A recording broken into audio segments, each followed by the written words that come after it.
drink. Let's look at that. Alright, Caustic Touch, damage dealt by skills, also applies poison. So now you can run Ozrith with this. We don't really need to because items exist in the game that can do this, but I guess it's kind of nice.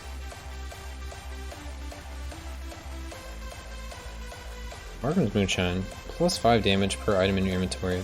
Spheres count twice. Combo is disabled. So I think this is the most interesting item of the DLC. Like, I don't know if I really care about anything else. This item looks awesome.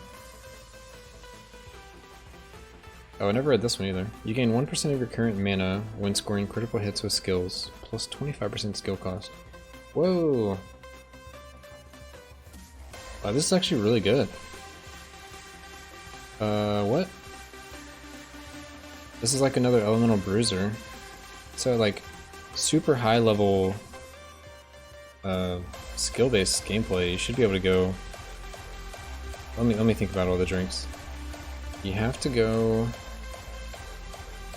Evil Infusion for the Leech. It's the only way to get Leech for skills in the whole game. So you have to get Evil Infusion. There's no question about it. From there, you need as much crit as possible. You need as much skill cost. So you go Elemental Bruiser. That's 2 drinks. You would also go... Where is it? Everything has been shuffled again. No. Or not shuffled, but moved over by like 4 slots. Now I can't find anything. People go Wicked Sickness for combo with Phonetic Eruption. So that's 4 drinks there. And then their last drink was usually Starlit Stinger, but I can't find it. Starlit Stinger, 15% chance to get critical with skills. But this looks pretty good. It fixes mana issues, and it increases your skill cost, so Elemental Bruiser sounds better. Maybe you could just drop combo, and you could go... Because Phonetic Eruption and Wicked Sickness takes up 2 slots, but if you disable combo, you don't need that. So you could go Markham's Moonshine, plus Evil Infusion, so that's 2 drinks, Elemental Bruiser, Starlit Stinger, and the Hairy Magus. Boom, there you go. I think that would be a sweet skill build, for sure. You get all the crit, you get all the skill cost, you get some mana regen, 1%. 1% could be huge, especially percentage-based stuff always like has an issue at some point. So you get 1% of your current mana when scoring critical hits and skills. Oh, your current mana, not your maximum mana. I'd have to play around with this then. Gonna miss the movement speed from combo. Yeah, that's true. But there's also like some downsides of combo that like people kind of overlook a lot. Like, you deal less damage when you're outside of combo. It hasn't been like a big deal if you're doing like Lucky Hat with Phonetic Eruption. But also Phonetic Eruption makes it where you take 20% increased damage and out of combo.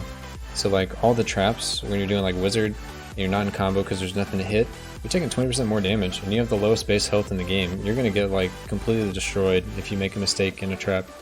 So this is kind of like, you think it's just like apply it, you always have combo, but there's situations like traps where you just don't, and you're gonna take, you know, way more damage for basically no reason. I don't know. I kind of like the idea of a non-combo build, and you get 2 additional drinks this way.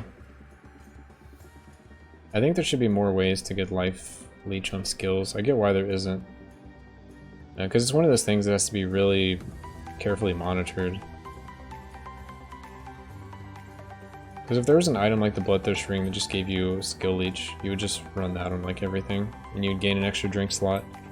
So then you could run a build that was like, what could you run? You could do Wicked Sickness plus Elemental Bruiser plus the Hairy Magus plus Starlit Stinger, and what would be the last one?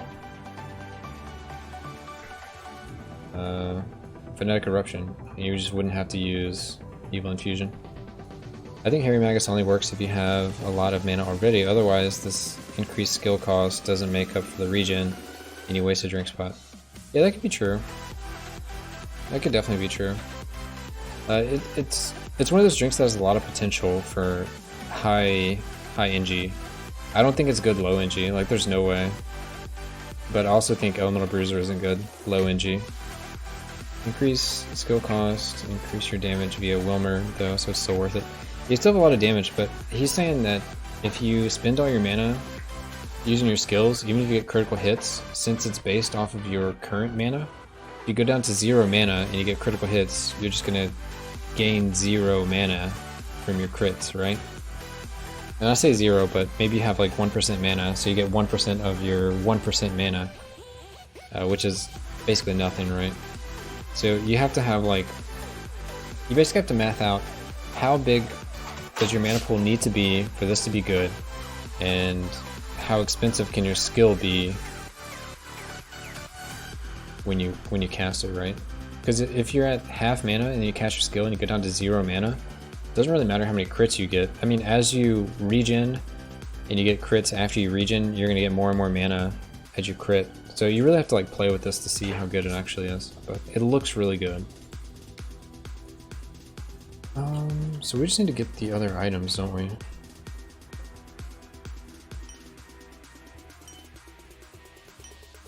I don't know what else we're missing, but we're missing 7 items. So should we just grind through it in the pyramid, or should we actually like try to go do some runs? It's weird that some of the negative things become positives, like poison from caustic touch and increased skill cost.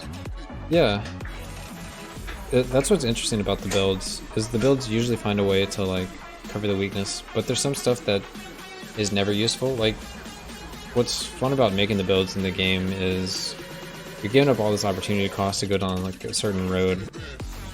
So you gotta like make really impactful decisions at some point, or that's like the dream, right? But the way the game was in the previous meta is every character needed to go crit, combo, yeah, crit combo, right? Oh, crit combo luck. I'm not sure how important luck is now. Maybe you can get away without it, but it looks like you can at least drop the combo part. So if you can drop combo and you can drop luck, then you can kind of play the game however you want. I think crit will never go away just by the nature of some of these characters. Like if we look at the titles, it's just never going to go away, right? Like if you're playing a character that doesn't crit, and I'm playing a character that does crit, all my damage when I crit is increased by 560%, which is baseline. And your damage isn't. Your damage is flat and normal. So unless they find some way to like a drink that would match this, but this scales infinitely, so at some point the drink would get surpassed, right? There's like no way you can ever compete with a crit build with a non-crit build. So that just makes it where every build has to go crit. And then from there, you at least get to decide if you want to go combo or not. And the only reason you can even decide that now is because this drink exists, the Markham's Moonshine. Because combo is so powerful with the Wicked Sickness, you get the 200% increased damage. But if you have 40 items in your inventory, Markham's Moonshine starts becoming better. But the issue with that is Markham's Moonshine is terrible early game, whereas Wicked Sickness is linear throughout the whole game. Markham's Moonshine is, it goes up at like a certain rate. So in early game, you're gonna have, 6 items, because you start with 6 items, right? And then Act 1, you probably find 5 items from traps. You're gonna find 3 items from the shop, and you're gonna get 1-2 items off of the boss. Don't most runs in with 70-80 items though? Right. So the break even is like 40 items. That's the break even. So this shows that a non-combo build can compete with a combo build, hitting 40 around Act 4-ish. That sounds about right. 3 to 4 probably. But you have to be able to get to 3 or 4 without the 200% plus damage. Because if you think about the actual like stuff in the game, if you can't beat the first boss with how many items would you have? You would have like 20 items, 100% increased damage instead of 200. Then you're not going to get to the point where you get 300% damage, 400% damage. But yeah, I like that you have to make a decision here. You can say, I want 200% damage for the whole run, and you then go on to fix combo, so you always have that damage. This is like, you always have the damage, but it's going to be really low at the beginning, and it's going to be really high at the end. Which is kind of how the progression of the game goes. Like, Act 1 should be easy, and the later acts should be harder. There's also like some other interesting stuff you could technically do with this drink. Like, you could attune the enemies in the game in a certain way to help out your character.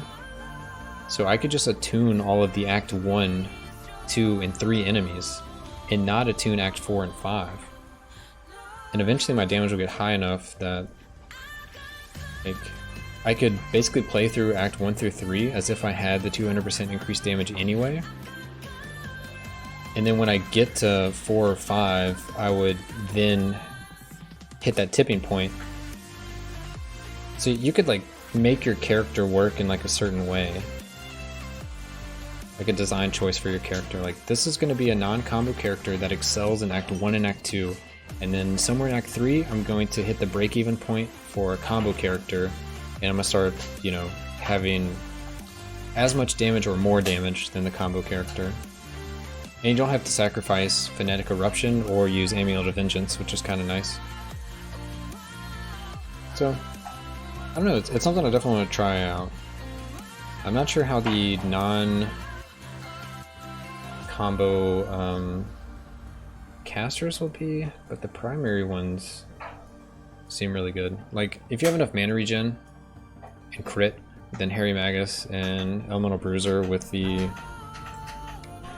was it the Wilmer statue? If you can like turn all those negatives into positives, then you're gonna be sitting pretty. The primary build's a little harder to think about, I think. I think the primary build that I want to try personally is ignoring combo and ignoring mana completely, which you're kind of already doing. Does that? Let me think. Actually, does that work? Let me think of something. So you use Markham's Moonshine, the combo is disabled, but then you also use... where's the one where you can't get mana while in combo? So you'd never be in combo. Oh, where is it? This one. Primal Fury. Oh, but you only get the attack speed while in combo.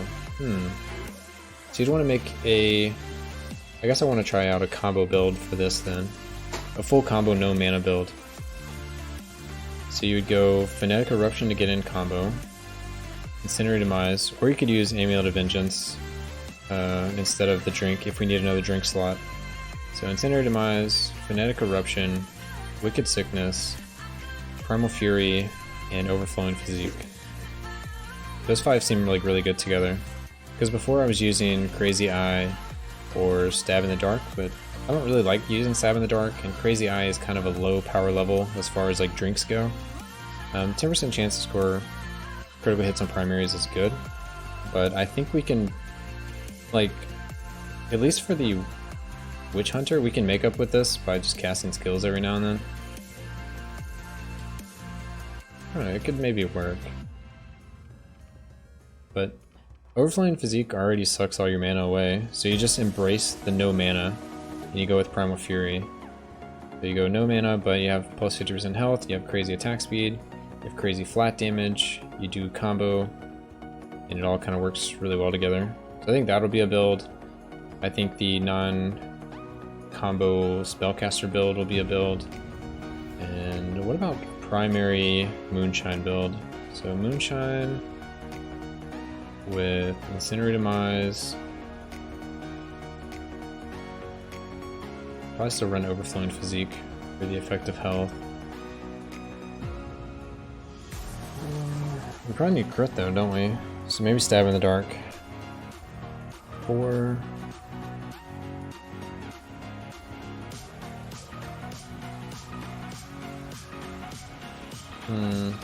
That was a little wonkier to build. I mean, Moonshine makes up for the damage of combo. It's just like, what else do you want to run? You probably need to run some crit. Or crit damage. But crit damage doesn't seem very appealing to me because it's so much easier to get. You can just play Gladiator. So I don't really like Homemade Hazard. That's why I prioritize like Crazy Eye. Because you can't really get crit everywhere and you can start getting like double and triple crits. The patch went from barely any options to quite a few. This isn't even taking into account skill builds being enabled more with Witch Hunter passive. That's true as well. And like, there's also some other things that come into account that people don't really think about. And that's like, even the primary builds probably use their skills a little bit, and they'll get a little bit of damage increase. It won't be as significant as the casters. Like, I think Sorcerer and Wizard probably benefit the most from this patch. And maybe Priest will go more from primary Priest to skill Priest, but that's kind of hard to say. The issue with Priest is really his NG ability. Like, why do you want to play this character and get 0.2 health regen? So like before the patch, I was looking at it and like, you only need to play Paladin to get the armor to get more damage from Callus. Getting an NG level on the Paladin was greater than getting one on the Ranger, so you didn't need to play Ranger. At a certain point, you had enough mana regen, so you didn't need to play Sorcerer. Same goes with Priest. You didn't need to play him because you had enough. You did need to play Thief to get enough gold gain to buy stuff on your Paladin. So you need to play these two characters. You didn't need the Death Lord or the Warlock because you could just do Arena. And then you don't need Wizard because you don't need skill power. So you only needed to play, you also didn't need this guy. So you only needed to play Paladin, Thief, and Gladiator, and you could have like the max NG levels possible, I think. Let's see, I love how in-depth the builds have been getting lately, but do you think that all might be getting a little inaccessible with the complicated builds? I think complication is good for the game. I think options are really good for the game, and everything should have an opportunity cost. I think drinks are probably like the most well-designed stuff in the game, because everything is, you get some huge benefit for some huge deficit, whereas everything else is just like, you get it, right? Like, you just get all your skills, you just get all this power here, you just get all the power from the statue, but the drinks you have to think about, and the drinks really change your gameplay. Everything else is kind of whatever. Like, eventually can get enough stars to get double for all items. I can get enough stars to get all the bosses and whatever. And none of this is like really decisions unless you're messing around with the drink stuff. Maybe the HP regen helps with the damage over time from Incendiary Demise Caustic Touch, which will be higher now with the new minus res scaling. Yeah, in the past, I don't know if it's changed, but it was not enough damage to ever matter. Because before the changes, you were able to get, someone got, I don't know, some crazy NG Paladin level. I think it was like 120 or 140 or 50 or something. And they probably could have kept going, right? It's not certain if they were legit or not, right? But they were able to do all that potentially without doing much arena. So my Paladin, I think, is arena rank 30. I've put in all points into either armor or resistance, and I could do way more. Even though they nerfed it, like they cut it in half, which I don't agree with that change. Yeah, I hate the arena change. I hate the arena change, and I hate the Watcher Eye XP change. They were knocking down NGs like within a handful of hours, 2 to 3 a day.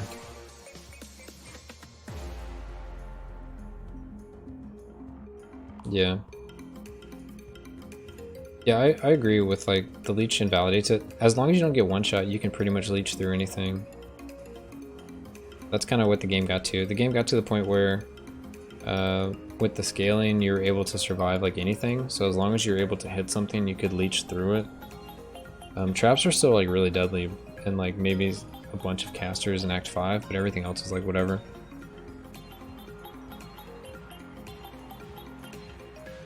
I can help with fire traps, but they aren't very common or dangerous. Yeah, that's the thing, is like you can just not engage with that. You're just like, oh, that's a trap that like has a really high chance to kill my character. I'm just not gonna, like, I don't care what the item is. I don't need it. My starting items are probably powerful enough that like any combination of 60 other items, I'm gonna be able to complete the run. The game did get too easy. I kind of preferred the game when there was a hard cap on like some of the characters. So like if Paladin capped out at like 50 and you were stuck at, I don't know what the bonus would be, but let's say you were stuck at 300 plus armor, then you had to figure out how to get 50 on all these other characters with only 300 armor. And I think that's more interesting to me than like, oh, I'm gonna get Paladin up to a 200, we're gonna have 600 armor, and then we're just gonna walk through the game on all these characters.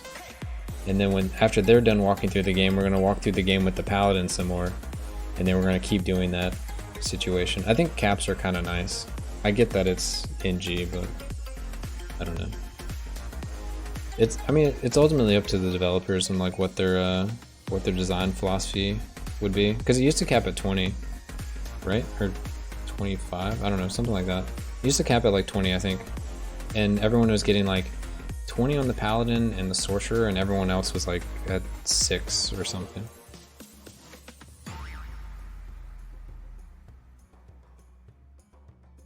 Because then it would just be amazing if someone got like, if the cap was 20 on everyone, and someone was able to get NG 20 on everyone, and like officially beat the game.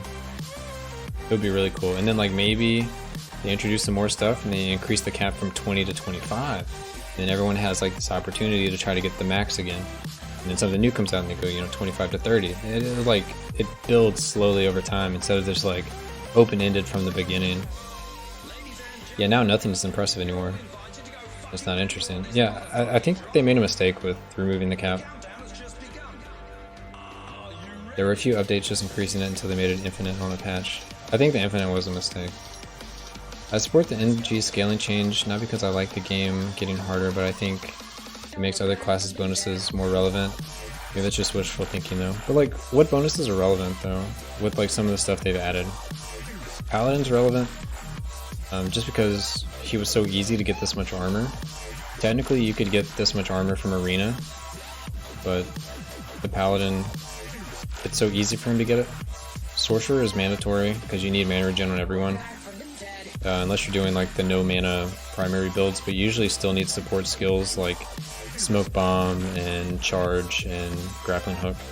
And then you need the crit guys, the crit bonus guys, because the amount of crit chance you can get and the amount of crits you can roll are like finite in the game, where there's only like, I think 8 sources of like primary crit that you can get. So the only way to scale your damage up past that is to have crit bonus or like attack power. But attack power is way easier to get by armor with the new statues. So you can kind of ignore a lot of the classes' bonus. And the priest's bonus is pathetic.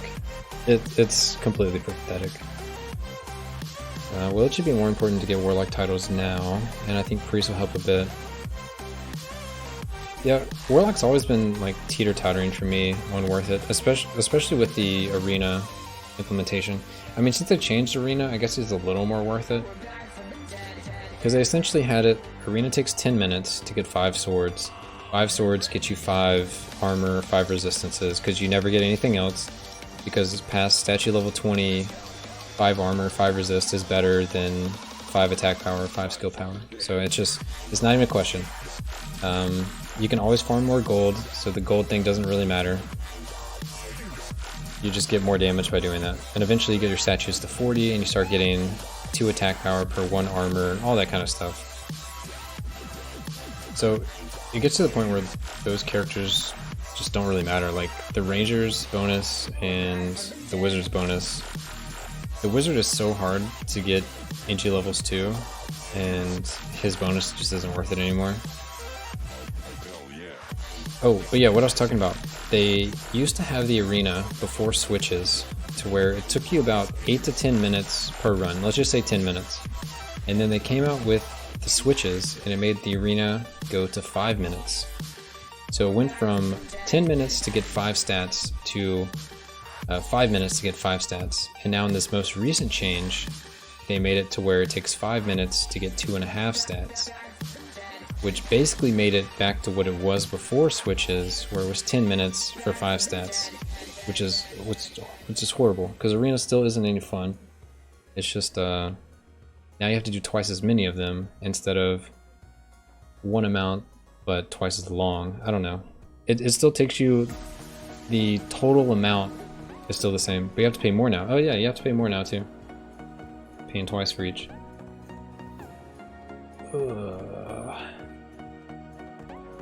Yeah, you just have to do twice as much Arena now. And like, you can always farm more gold, that's fine. But now it takes twice as long to do it. And I mean, the bonuses are good, but Arena's just not engaging. I guess the Arena isn't engaging because there isn't caps on NG levels.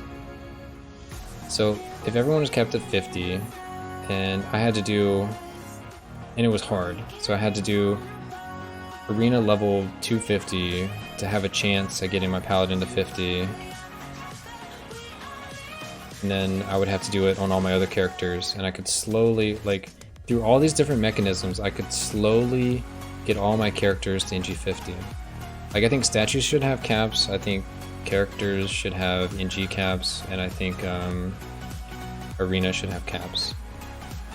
But you know, Arena cap is tied to your character's NG cap. But the way as it is now, like, it's probably the most beneficial thing for me to do is just farm ore and get statues to like 40 or 50 or 60, and then just snowball the game with like the gladiator. And that crit bonus would translate into so much more damage with the Paladin. With the ceiling, as much as it sucks, I doubt they will introduce caps now. With the ceiling blown to the roof, can't fix it anymore. Can I do like a self-imposed cap on myself? I don't know. But it's like, it's not prestigious if you do it yourself, right?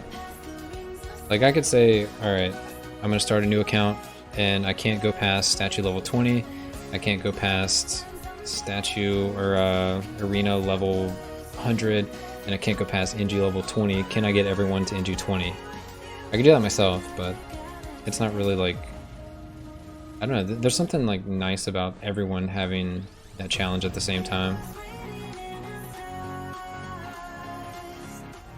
And you could also introduce like a leaderboard, I don't know. Leaderboard might be too far, because until they fix like the issue with like botters and hackers and stuff. I don't know, some random thoughts. I guess I should have been like just farming. I'm still having like having a lot of fun talking about these topics, so I think I'm just gonna farm the rest of my blueprints I need, because I think that's actually the best thing for me to do. And then from there I'll need to farm more Witch Hunter. I think there are soft caps on all these things, but they're just higher for paladins than everything else.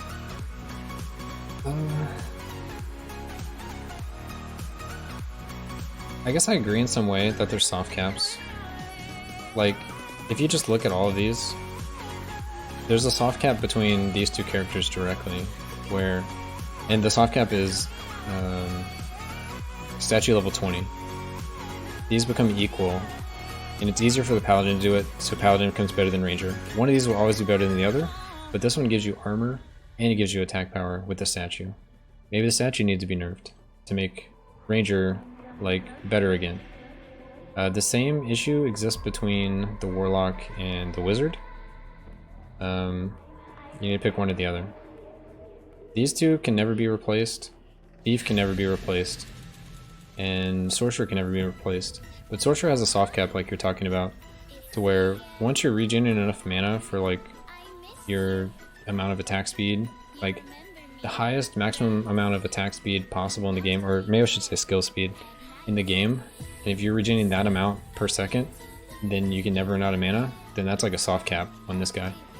The priest just needs to be reworked. I've talked about it before, but like 9 health regen is nothing when you have like 2.5k. I would honestly change the priest to be flat flat life per level. Even something as low as like 1 life and 1 mana per NG level or something like that. Just, and maybe make it base health, or I don't know. They can figure that out, but the region should just be deleted and it should probably be flat health. Or like potion effectiveness or something like that. I've always asked for leaderboards ever since mod support. Hacking has been super minor and not an issue. Everyone that's cheating is already doing it in the game mostly.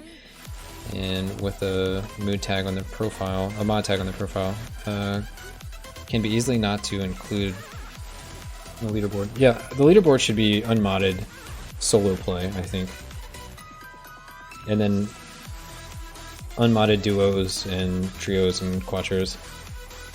The only thing that they would need to fix for that is profile manipulation, because that's still an issue in the game. So if you would be able to use profile manipulation on the leaderboard, that's not a good thing. So if they just need to delete profiles from the game. I think it harms the game more than it helps it.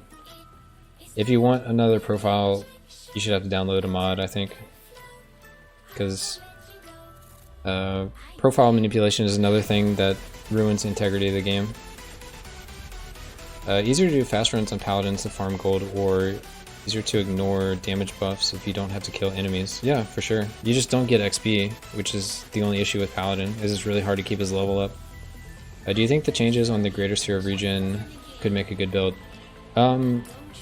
Yeah, I think we calculated this earlier, or someone in the stream was calculating it. Basically, after, what is it, like NG5 or something, you start getting more from it than before, because it was flat. It was 3 health and 6 mana before, which is really good at low NG. And then you attune it, you get 6 health and 12 mana, which is really good low NG. That's equal to 24 NG levels on the Sorcerer, not including like chapel bonuses or whatever. But now it gives you 75%, and the way it calculates it is you have your flat that gets times by the chapel, and then that gets times by the 75% or the 1.5%. So it's like almost, it's like really good. But you have to be in combo for it, right? Which isn't like a big deal, because it was already a combo sphere. Yeah, I did a run on the Witch Hunter earlier, and I had 40 mana regen, and then I got the sphere. I crafted it mid-run using the furnace, and I went up to 75 in combo, which was just insane.